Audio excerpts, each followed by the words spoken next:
저는 고속버스 안내양이었습니다. 제 나이는 올해 65살이고요. 1975년도에 모 고속버스 안내양으로 취직해서 이루어질 수 없는 사랑을 하였습니다. 그 사람은 저의 첫사랑이었고 제가 너무나 사랑했던 사람이었습니다. 하지만 사랑했던 만큼 아프기도 했던 사랑이었지요. 그래서 저는 나의 첫 남자이자 나의 첫사랑과 함께할 수 없었습니다. 그리고 깨달았지요. 부부관계는 하늘이 맺어주는 것이고 사람의 욕심으로 맺어질 수 없는 것이라는 것을요. 제가 고속버스 안내양에 지원했을 당시 고졸학력 이상의 키 160cm 이상, 용모 단정한 고속버스 안내양을 뽑는다고 공고가 났습니다. 정말 엄청난 사람이 몰렸고 경쟁률 또한 대단했지요. 오죽하면 백 없으면 시험에 합격할 꿈도 꾸지 말라는 소리를 들었을까요? 당시 서울 을지로에는 고속버스 안내양을 위한 학원도 있을 정도로 당시 고속버스 안내양은 지금 비행기 스튜디오스급 정도로 선망받던 직업이었지요. 그만큼 월급도 높고 대우도 좋았습니다. 월급을 비교해보자면 당시 백화점 다니는 친구가 있었는데 그 친구의 월급보다 고속버스 안내양인 제 월급이 3배나 높았습니다. 소문에 의하면 미스 코리아 출신도 고속버스를 탔고 한때 유명했던 탤런트도 고속버스 안내양이었다고 하더군요. 고속버스 안내양이 되려면 먼저 서류 심사를 통과해야 하고 서울 본사 면접을 통과하고 입사 후 3개월 동안 연수원에서 서비스 교육까지 받고 나서야 현장에서 고속버스 안내양으로 일할 수 있었습니다. 일을 하다 보면 고속버스를 타고 서울로 오고 가는 대학생들이 쪽지를 전해주며 데이트 신청하는 일도 많았고요. 나이든 어르신 중에는 자기는 이런 사람인데 며느리 삼고 싶다고 주소를 주면서 꼭 한번 찾아오라고 신신당부를 하고 가는 분도 있었습니다. 대부분은 그냥 기분 좋게 받아 넘겼지만 그 중에는 가끔 진짜 연결이 되는 경우도 있었습니다. 실제로 제가 아는 안내양 중에는 그렇게 인연이 맺어져서 부잣집에 시집을 간 친구도 있었지요. 그런데 대학생하고 연락을 주고받았던 사람들은 왜 그런지 끝이 별로 좋지 않았습니다. 대학생이라고 해서 만났는데 대학생이 아닌 사람도 있었고 실제로 대학생이기는 하지만 버스 안내양과는 연애만 하고 결혼은 대학 나온 아가씨라 하는 사람도 있었습니다. 이런저런 주변 사람들을 보면서 저는 오고 가는 손님들이 쪽지를 주고 가도 크게 반응도 보이지 않고 관심도 주지 않았습니다. 그렇게 만난 사랑은 뜨내기 사랑이라는 인식도 있기도 했지만 제가 안내양으로 일을 시작한 지 얼마 후 저에게 사랑하는 사람이 생겼기 때문입니다. 함께 버스를 탔던 기사였지요. 그 사람은 소문난 베테랑 기사였고 유니폼과 선글라스가 너무나 잘 어울리는 사람이었습니다. 버스가 이동하는 동안 저에게는 할 일들이 많았습니다. 앉아있는 손님들에게 보리차와 음료수도 나눠주고 사탕도 나눠주면서 손님들이 필요한 건 없는지 불편한 데는 없는지 달리는 버스 안에서 계속 돌아다녀야 했습니다. 뾰족 구두는 신었지 양손 가득 뭘 들었지 중심 잡기가 쉽지 않았습니다. 그런데 제가 손님들을 돌아보고 있을 때면 그 남자는 나를 배려해서 커브길도 천천히 돌고 내가 중심을 잘 잡을 수 있도록 일정한 속도로 달렸습니다. 저를 챙겨주는 그 마음이 너무나 고마웠지요. 손님들을 돌보고 있지 않을 때는 늘 기사 옆에 앉아서 기사가 졸거나 심심하지 않도록 이런저런 얘기를 나누었는데 살아온 얘기며 기사가 된 얘기며 이런저런 얘기를 해주었는데 그 얘기를 듣고 있으면 시간 가는 줄을 모르고 얘기에 푹 빠져들었습니다. 얘기를 할 때는 손님들에게 최대한 들리지 않게 작은 소리로 속삭이던 얘기를 했는데 저는 그 말 한마디 한마디를 놓칠까봐 집중을 하고 얘기를 듣고 있으면 그 남자는 나를 보고 빵긋 웃었습니다. 그러면 저는 괜시리 부끄러워져서 얼굴이 빨개졌지요. 그 버스 안에는 많은 사람이 타고 있었지만 우리 두 사람은 우리 둘만 들을 수 있는 얘기를 주고받고 우리 둘만 느낄 수 있는 눈빛을 교환했습니다. 둘이 얘기를 나누고 있을 때면 그곳은 오롯이 우리 둘만의 공간이 되었고 우리는 그 시간이 너무나 행복했습니다. 가랑비에 옷이 젖듯 우리는 서서히 정이 들었습니다. 그리고 사랑하는 사이가 되었지요. 우리 두 사람 눈에는 서로 외에 그 누구도 들어오지 않았습니다. 우리는 미래를 약속했고 달라는 가정을 꿈꿨지요. 그 사람이 그러더군요. 결혼식 준비를 하자고요. 지금 당장이라도 부모님께 저를 인사시켜드리고 싶지만 지금은 부모님이 편찮으셔서 그렇게 하지 못한다고 했습니다. 그리고 일을 마치고 나면 부모님을 돌봐드려야 해서 오래 같이 있지는 못하지만 몇 달만 자기를 기다려달라고 했습니다. 그러면 부모님 건강도 회복될 것이고 그때 되면 우리 결혼하자고요. 사랑하는 사람이 그렇게 얘기하는데 몇 달이 문제겠습니까? 몇 년도 기다리지요. 저는 급하게 서두르지 말라고 영원히 나만 사랑하고 나만 바라볼 사람인 것을 아니까 몇 년, 아니 몇십 년도 기다릴 수 있다고 했습니다. 그런데 우리가 꿈꾸고 약속했던 미래는 모두 거짓이었습니다. 그 사람은 가정이 있는 남자였습니다. 지금 생각해보면 나보다 10살이나 더 많은 이 남자가 왜 결혼했다는 생각도 못했는지 그때는 너무 어리고 어리석었다 생각이 들었습니다. 가정이 있는 남자라는 것을 알고 난 후에야 이런저런 점들이 이상하다 싶긴 했지만 그 전까지는 그 사람이 하는 모든 얘기를 다 믿었습니다. 그 사람이 자기가 신이라고 해도 저는 믿었을 겁니다. 그만큼 그 사람의 모든 것이 좋았고 모든 걸 받아들였습니다. 그 사람이 저보고 결혼하자고 했을 때 그러더라고요. 내가 지금까지 왜 혼자인 줄 알아? 진짜 사랑하는 운명의 여자를 못 만나서 그런 거야. 나는 늘 결혼할 마음이 있었어. 부모님께 일찍 며느리도 보여드리고 싶고 손자도 안겨드리고 싶었어. 그런데 지금까지 결혼하고 싶은 여자를 한 번도 만나지 못했어. 늘 내 짝은 어디에 있나, 내 반쪽은 어디에 있나 궁금했어. 주변에서 적당한 여자 있으면 결혼하라고 해서 손도 보러 다녔는데 그때마다 내 짝은 아니라는 생각이 들었어. 그래서 지금까지 노총각 소리 듣고도 결혼 안 하고 버티고 있었는데 이렇게 당신을 만나려고 지금껏 혼자였나봐. 너 처음에 봤을 때 알았어. 아, 내 여자가 이제야 나타났구나. 이렇게 나타나줘서 고마워. 안 그러면 나 결혼도 못하고 죽어서 몽달 귀신 될 뻔했어. 당신이 날 구제해준 거야. 그런 얘기를 듣고 저는 손톱만추도 의심하지 않았습니다. 그리고 저도 이 남자가 내 운명이라고, 내 처음이자 마지막 남자라고 믿었습니다. 그런데 그 남자에게는 이미 부부의 인연을 맺은 사람이 있었습니다. 그 남자의 부인이 저를 찾아왔을 때 저는 그 남자의 아이를 가져서 배가 불러오고 있었던 상태였습니다. 김선자 씨가 맞냐고 물었습니다.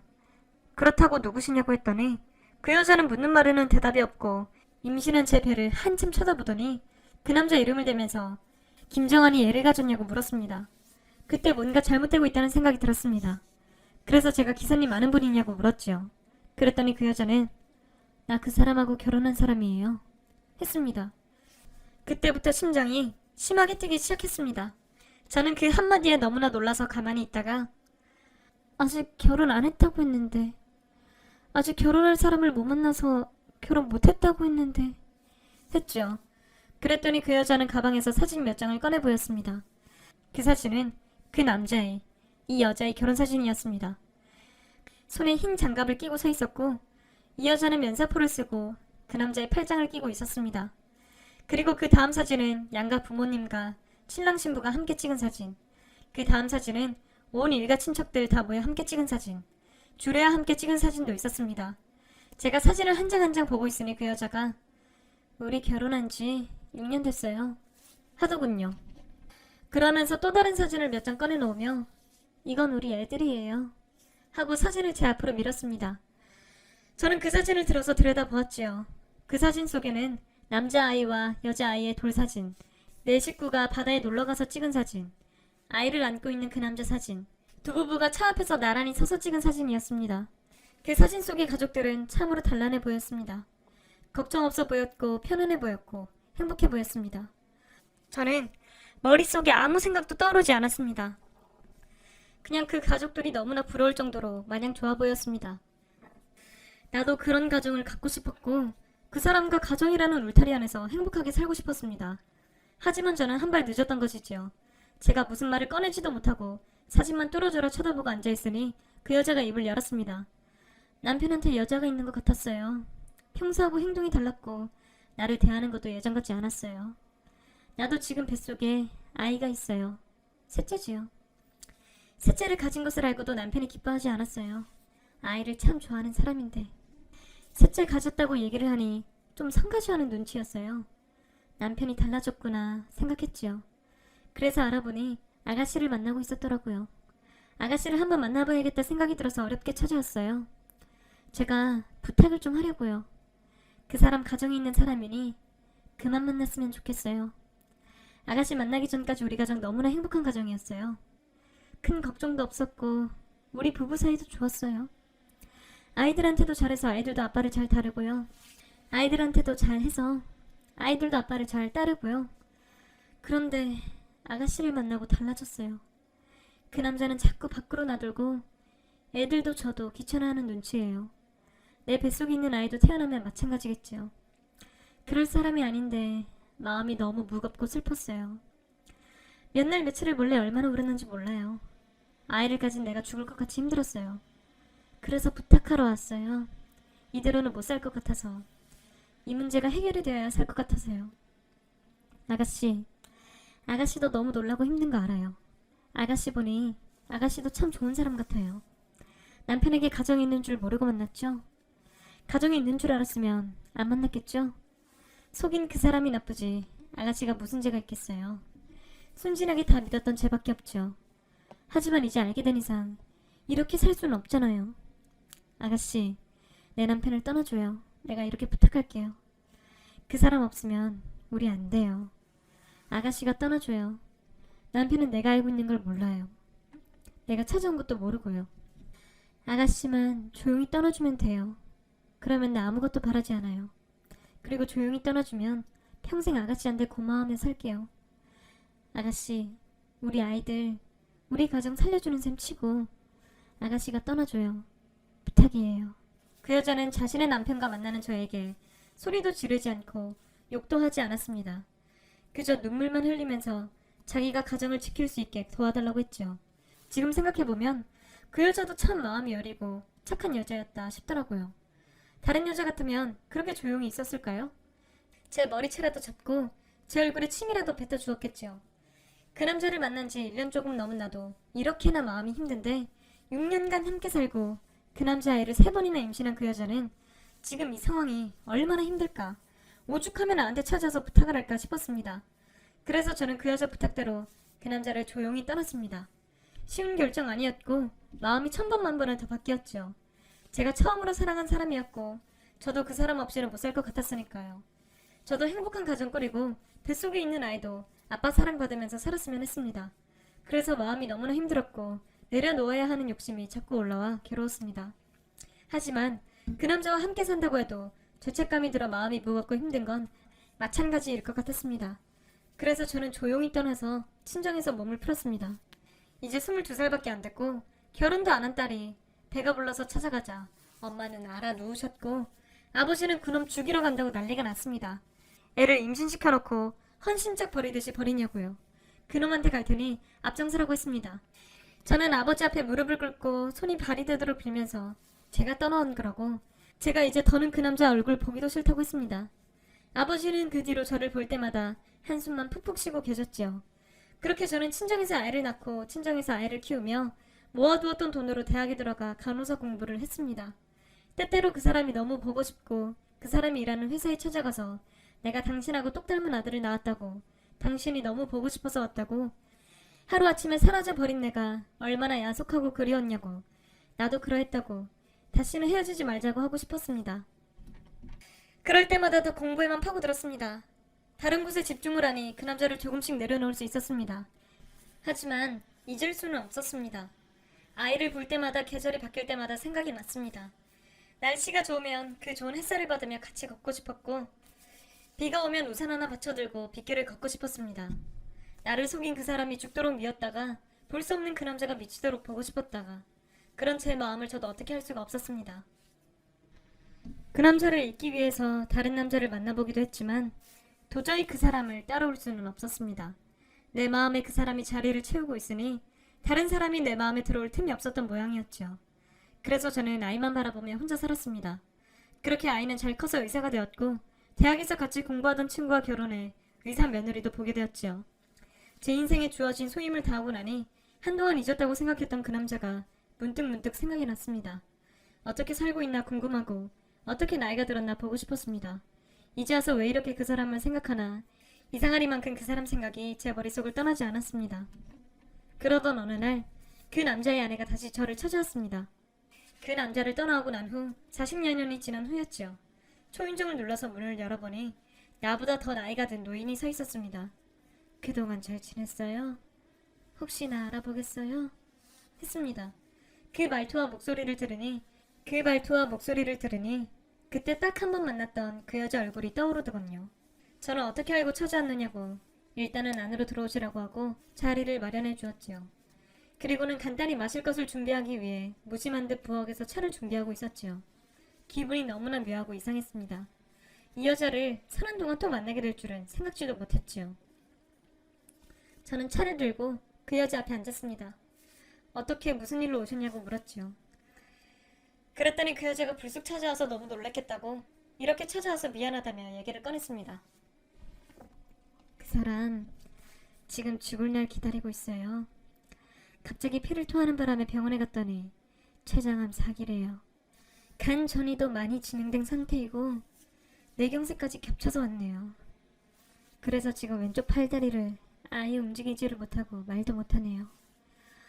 그런데 들을 수는 있어서 뭘 물으며 고개를 끄덕이면서 대답은 하더라고요. 병원에서는 항암 치료가 불가능하다고 마음의 준비를 하라고 하는데 병원에 있는 것도 별 의미 없어서 남편을 집으로 데리고 왔는데 자꾸 책장을 보면서 눈짓을 하는 거예요. 그래서 책에 뭐 있냐고 물으니 그렇대요. 책에 돈이 있냐 하니까 아니래요. 그럼 책에 사진이 있냐 하니까 그렇대요. 그래서 남편이 가리키는 책을 열어보니 오래된 그쪽 사진이 있네요. 그래서 내가 이걸 아직까지 가지고 있었냐 물으니 고개를 끄덕여요. 보고 싶냐 물으니 눈물을 흘리더니 고개를 끄덕였어요. 그쪽 사진 뒤쪽에 보니까 주소가 적혀 있었어요. 그래서 한참을 알아보고 수소문을 해서 찾아왔어요. 그 여자가 내민 주소를 보니 제가 살았던 친정 부모님 주소였습니다. 언젠간 부모님께 인사를 가자고 주소를 적어준 적이 있었는데 그걸 기억하고 있었던 모양이었습니다. 그쪽이 떠나고 난 후에 이 사람 몇 년간 정신을 빼놓은 것처럼 살았어요. 아마 잘은 몰라도 그쪽을 몇 번 찾아간 것 같았는데 한 번도 만난 적이 없나요? 하더군요. 그래서 제가 한 번도 마주친 적이 없다고 하니 아마도 잘 사는지 어떤지 궁금해서 멀리서 보고만 돌아온 모양이네요. 애도 궁금하고 그쪽도 궁금했겠지요. 했습니다. 그렇게 보고 싶고 사무치게 그리웠던 그 사람이 내 집 앞에까지 왔었다니. 멀리서 지키만 보다가 돌아선 걸 생각하니 눈시울이 뜨거워졌습니다. 그래도 그쪽이 잘 살고 있어 보이는 것 같아 그 뒤로 마음을 잡은 것 같아요. 안 그러면 괴로워서 못 살았을 거예요. 그래서 저는 이제 서서히 잊어가나 했는데 평생 그쪽을 못 잊고 살았나 봐요. 지금까지는 말 한마디 안 꺼내다가 살 날이 얼마 안 남으니 얘기를 하네요. 가기 전에 보고 싶은 모양이에요. 하고는 그 뒤로 아무 말도 하지 않더군요. 한동안 침묵이 흘렀죠. 그렇게 한참을 고민하다가 제가 물었습니다. 그러면 제가 얼굴 한번 들여다봐도 되겠습니까? 하니 염치 없지만 그래주면 고맙겠습니다. 가는 사람 앞에서 내가 해줄 것이 이것밖에 없는 것 같아요. 하며 그 사람도 눈물을 찍어냈습니다. 저는 그 다음날 미용실에 가서 머리도 다시 하고 제일 고운 색깔의 옷을 꺼내 입고 그 사람 집을 찾아갔습니다. 그 사람도 내가 온다는 사실을 이미 들었는지 제가 갔을 때 말끔히 옷을 차려입고 휠체어에 앉아 있었습니다. 그리고 제가 들어가니 무슨 말을 하려고 애를 쓰면서 눈물을 흘렸습니다. 그 사람의 아내가 얘기 나누라고 자리를 비켜주더군요. 그랬더니 그 사람은 나오지도 않는 말을 계속하려고 노력하고 있었습니다. 그래서 제가 물었지요. 잘 지냈는지 궁금해요? 하고 물으니 고개를 끄덕이며 애처럼 울기 시작했습니다. 그래서 제가 울지 말라고 우리 오랜만에 만났는데 웃는 모습 보여줘야 되지 않겠냐고 하니 그 사람은 터지는 울음을 억지로 참고 울음을 삼키고 있었습니다. 그 모습을 보는데 제 가슴이 미어져서 울음을 꾹꾹 눌러 참고 있다가 결국은 그 앞에서 통곡하고 말았지요. 이렇게 우리가 다시 만나게 될 줄은 몰랐네요. 우리를 이렇게 다시 만나게 해주니 당신 쳐도 참 고마운 사람입니다. 했더니 그 사람이 고개를 끄덕였습니다. 내가 당신을 처음 봤을 때 알았지요. 이 사람이 내 처음이자 마지막 남자겠구나. 살아보니 정말 그러네요. 내가 지금껏 다른 남자를 만나도 당신만한 남자를 못 만났어요. 아무도 정도 안 가고 마음도 안 가서 이날 이때껏 혼자 살았는데 이렇게 다시 만나게 됐으니 당신이 내 마지막 남자 맞네요. 그랬더니 그 사람은 무슨 말을 하고 싶어서 또 나오지도 않은 말을 하기에 당신도 많이 보고 싶었어요? 많이 그리웠어요? 물으니 고개를 계속 끄덕끄덕하면서 울었습니다. 알았어요. 내가 이제 당신 마음을 다 알았어요. 당신도 내 마음하고 똑같은 마음이었네요. 당신이 나한테 거짓말을 해서 당신이 너무 밉기도 하고 배신감도 들어서 내가 사는 동안 마음이 참 아팠는데 이제 괜찮아요. 당신도 나를 이렇게나 생각하고 있었잖아요. 얘기를 하니 그 사람은 고개를 가로저었습니다. 괜찮지 않아요? 거짓말해서 미안해요? 하니 다시 고개를 계속 끄덕였습니다. 그래서 제가 그랬죠. 다 괜찮다고, 다 용서한다고. 나는 오늘 이렇게 얼굴 본 것만으로 그동안 맺혔던 것들 싹 내려갔다고요. 그렇게 우리는 서로 힘들게 대화를 주고받으며 둘이 한참을 울고 또 울었습니다. 그렇게 우리가 재회한 지 2달 후 그 남자는 하늘로 떠났습니다. 그 남자가 떠나고 난 후 그 남자의 처가 그러더라고요. 죽으면서 그렇게 행복한 표정을 하고 죽은 사람은 처음 봤어요. 그쪽을 만나서 너무나 좋고 행복했던 모양이에요. 덕분에 이 사람 기분 좋게 좋은 데 갔을 거예요. 힘든 걸음 해줘서 고마웠어요. 모든 게 다 고마웠어요. 하며 그 사람 낙골당 주소를 건네주었습니다. 그 사람과 저 비록 이루어질 수 없는 사랑을 했고 한평생 감히 근처에도 가지 못하고 살았지만 그래도 후회는 없네요. 가슴 뜨거운 나이, 뜨거운 사랑도 해봤고 그 사람 마지막을 함께 했으니 그걸로 된 것이죠. 앞으로 그 사람이 정말 보고 싶을 때는 납골당을 한 번은 가보려고 합니다. 자주는 가지 않을 거고요. 내가 너무나 사랑했던 사람이지만 그래도 그 사람은 남의 남편이니까 정말 보고 싶을 때 그때만 가보렵니다. 부디 하늘나라에서 편히 잘 지냈으면 좋겠습니다. 그리고 허락한다면 다음 생에는 늦지 않게 그 사람을 만나고 싶네요. 긴 얘기 들어주셔서 감사합니다. 모두 건강하시고 행복하세요.